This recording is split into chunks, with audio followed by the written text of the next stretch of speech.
Cadumaca. A scusa, signor padrone, sale patri voler, eran li premi volti,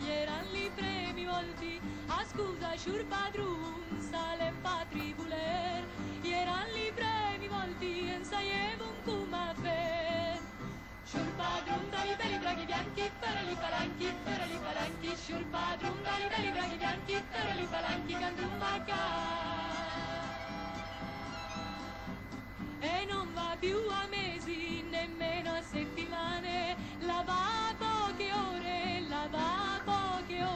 e non va più a mesi, nemmeno a settimane, lava poche ore, poi dopo andiamo a casa. Signor padrone, dai belli braghi bianchi, ferali palanchi, signor padrone, dai belli braghi bianchi, ferali palanchi, Cadumaca. E quando il treno scettla in Mundena alla stazione, con la cascetta in spalla, e quando il treno scettla in Mundena alla stazione, con la cascetta in spalla, su e giù per i vagoni. Signor padrone, dai belli braghi bianchi, ferali palanchi, signor padrone, dai belli braghi bianchi, ferali palanchi, Cadumaca. Signor padrone, dai belli braghi bianchi, ferali palanchi, signor padrone, dai belli braghi bianchi, ferali palanchi, Cadumaca. Signor padrone, dai belli braghi bianchi, ferali palanchi, signor padrone, dai belli braghi bianchi, ferali palanchi, Cadumaca.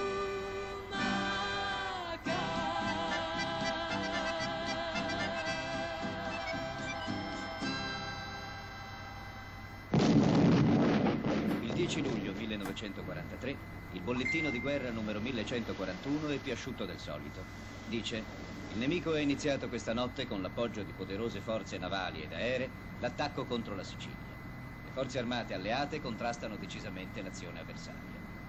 È il principio della fine e al tempo stesso la fine di molti falsi principi. Nel giro di 24 ore, tutta la 7ª armata americana sbarca fra Siracusa e Pachino. Nonostante vengano da così lontano, molti di quei soldati hanno cognomi che suonano familiari ai siciliani.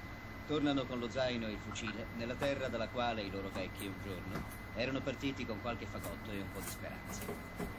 Trasmettiamo la registrazione del proclama del capo del governo, Sua Eccellenza il Maresciallo Pietro Badoglio.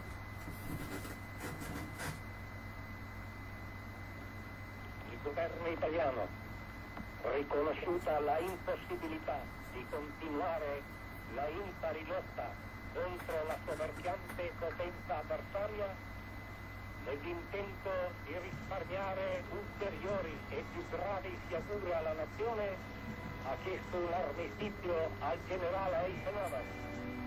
E i nostri soldati? Beh, visto che non è più di moda il passo dell'Oca, pensano che sia inutile insistere col passo romano. Così, passo passo, se ne vanno verso casa, in ordine molto sparso. In fondo, per i contadini tutto è successo tra la mietitura e la vendemmia. Facevano fuoco con tutte ste gare. E se poi mica fuoco tutta la caserma? E tanto le caserme non servono più. Non fuoco alto come il cielo. Abbruciamo tutto, Frangi! Abbruciamo tutto, andiamo! Frangi! Andiamo, andò! Sergente! Ho fame! È quasi mezzogiorno, è da ieri che non mi portate da mangiare!